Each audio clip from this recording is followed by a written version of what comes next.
Hello friends, welcome back. In this video, I am going to show you how to change fonts on iOS 18.1 in your iPhone device. So let's start the video without wasting time. I'm Imran and you are watching my channel Bukhari Tech. If you are new on my channel, please subscribe first and press bell icon for more updates. So let's start. Firstly, open your settings and scroll down, tap on General and scroll down.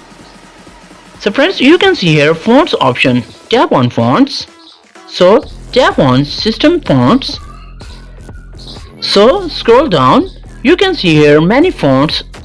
Here you can select and also download from new fonts to here. So suppose that you want to Arial Black download. So friends, if you want to Arial Black, then tap on download option.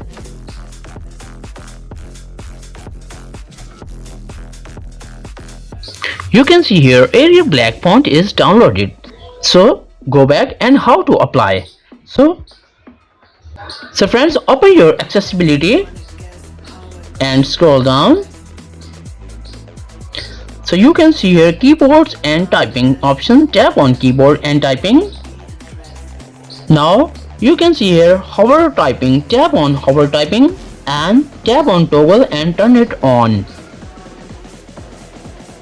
So select the font. Suppose that I want to select chalk duster. Go back and open your message and type now. You can see here our chalk duster font is applied on your iPhone device. So go back. So friends, after watching this video, I hope you know how to change fonts on your iPhone device after iOS 18.1. So if the video is helpful for you, please subscribe my YouTube channel and press bell icon for more updates. Thanks for watching. Allah Hafiz.